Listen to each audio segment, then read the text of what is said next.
Right, frame 2. Let's see how the brake's doing after a long summer.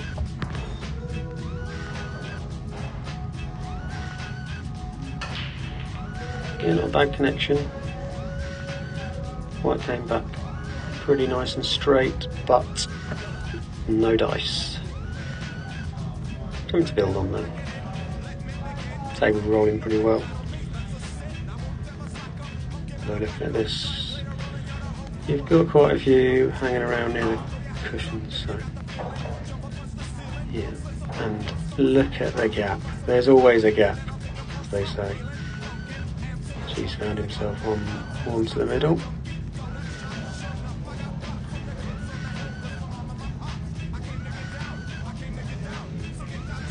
It's funny as you lose that first frame, sitting in your chair, thinking about what could have been, and yeah, gee, misses that one just off the near knuckle. So an early chance to get back involved again. I think the excitement of having the camera on probably made my game a little more attacking than it needed to be, but I was pretty happy with that one. Reverse doubled it back into the middle and also developed the tricky yellow as well. Still a couple more problem balls to deal with. The one next to this yellow being the first. Yeah, got that one out. Now it's going to require some potting to get myself back in position. Let's see what I've got. Another jabby little action, but managed to find the pocket this time. It's the last frame, that was a sort of shot that went down the table. You can't quite see from where the camera's positioned for this game, but there is a gap between white and yellow. It's an awful long way away. There's a bit of reach. Now comes the old Stumpy extension. And by the way, these matches are best of 12. But if the player gets to 7 then the match stops. We don't play for those other frames. There we go, that one's gone in. Yeah, avoided the middle pocket, so always tricky when you're reaching to strike the cue ball where you want to. We haven't actually got a rest. Thinking of investing in one of those telescopic ones. I think it's Rob in one of the other divisions showed me the rest that he brings along to matches, which is pretty handy and portable, useful for those sorts of situations. Not all venues have that sort of equipment, and for those who are somewhat vertically challenged like me, yeah, sometimes it can come in useful. Yeah, so I'm trying to think what I tried to play there. Oh, I know, I was trying to play the white off that first yellow and onto the other one, but failed miserably. And here we go again. So she's got that red along the near cushion, and then obviously the red on the far side sitting behind that yellow, so a little bit of work to do.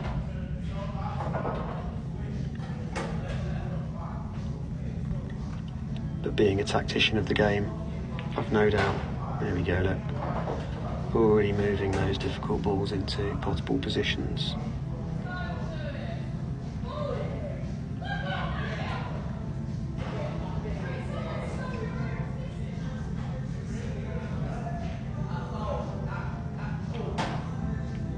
Yeah, and I think he's gone to try and develop those two, and it's not quite worked. He's clattered into the black, but still on a ball. I think he can double that back past the black. and he's now looking at where the white's going to go in order to either leave him short side for the red back into the pocket he's standing next to, or to break it open. So worked his way through this frame nicely so far, but this is probably the shot that's going to make or break the frame. See, he's just gone to try and protect the yellow that's over this near bag, and also the other one's obviously covered, so I've got one yellow in the open, and knowing my mindset at this stage in the game, I'm probably thinking, oh, can I pot it?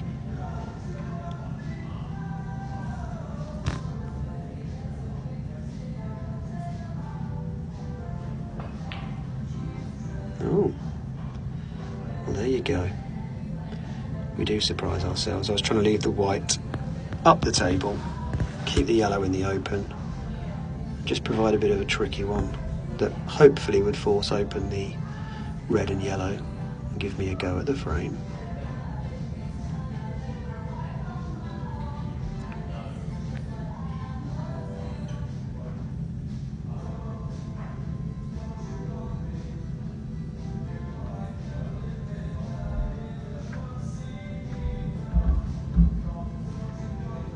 Little slow roll. Oh, and there we go, look. Created a little gap between the two reds. Had a little peek. Dual objective here being trying to take control of that corner pocket with the other two yellows open. So yeah, just going to try and cut this. It's a bit thin, but cut it between the two reds, and yep, I'll take that. Slotted in between those two. I mean, no doubt G will just come back and play the loss of turn, so he's got to think about where he wants to leave the white, just to make it, that's what he's looking at now, nice and low on the cushion.